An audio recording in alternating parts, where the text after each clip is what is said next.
ರಾಜ್ಯದಲ್ಲಿ ಬೆಳೆ ನಷ್ಟಕ್ಕಾಗಿ ರೈತರಿಗೆ ಪರಿಹಾರ ವಿತರಣೆ ಪ್ರಕ್ರಿಯೆ ಆರಂಭವಾಗಿದೆ.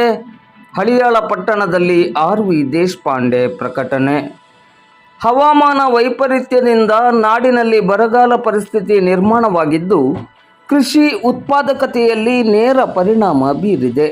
ರಾಜ್ಯದಲ್ಲಿ ಕಳೆದ ಮುಂಗಾರು ಹಂಗಾಮಿನಲ್ಲಿ ಮಳೆ ಕೊರತೆಯಿಂದಾದ ಬೆಳೆ ನಷ್ಟಕ್ಕಾಗಿ ರೈತರಿಗೆ ಪರಿಹಾರ ವಿತರಣೆ ಪ್ರಕ್ರಿಯೆ ಆರಂಭವಾಗಿದೆ ಎಂದು ರಾಜ್ಯ ಆಡಳಿತ ಸುಧಾರಣಾ ಆಯೋಗದ ಅಧ್ಯಕ್ಷರು ಹಾಗೂ ಶಾಸಕರಾದ ಆರ್.ವಿ. ದೇಶಪಾಂಡೆ ಅವರು ಮಾಧ್ಯಮಕ್ಕೆ ನೀಡಿದ ಪ್ರಕಟಣೆಯಲ್ಲಿ ತಿಳಿಸಿದ್ದಾರೆ. ಅವರು ಇಂದು ಶನಿವಾರ ಸಂಜೆ 4:15 ಗಂಟೆಗೆ ಹಳಿಯಾಳ ಪಟ್ಟಣದಲ್ಲಿ ಮಾಧ್ಯಮಕ್ಕೆ ನೀಡಿದ ಪ್ರಕಟಣೆಯಲ್ಲಿ ಈ ಬಗ್ಗೆ ಮಾಹಿತಿಯನ್ನು ನೀಡಿದ್ದಾರೆ.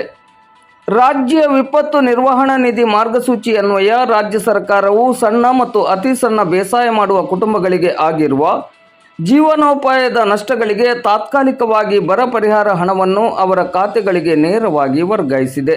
ಇದರಲ್ಲಿ ಹಳಿಯಾಳ ವಿಧಾನಸಭಾ ಕ್ಷೇತ್ರ ವ್ಯಾಪ್ತಿಯ ರೈತರ ಬ್ಯಾಂಕ್ ಖಾತೆಗಳಿಗೆ ಒಟ್ಟು ರು. 1,652.30 ಲಕ್ಷ ರೂಪಾಯಿಗಳ ಬೆಳೆ ಪರಿಹಾರವನ್ನು ಹಂಚಿಕೆ ಮಾಡಲಾಗಿದ್ದು, ಹಳಿಯಾಳ ತಾಲೂಕಿಗೆ ರು. 1,462.44 ಲಕ್ಷ ರೂಪಾಯಿ, ದಾಂಡೇಲಿ ತಾಲೂಕಿಗೆ 58.88 ಲಕ್ಷ ರೂಪಾಯಿ ಹಾಗೂ ಜೊಯ್ಡಾ ತಾಲೂಕಿಗೆ 130.98 ಲಕ್ಷ ಬೆಳೆ ಪರಿಹಾರವನ್ನು ರೈತರ ಖಾತೆಗಳಿಗೆ ಜಮಾ ಮಾಡಲಾಗಿದೆ.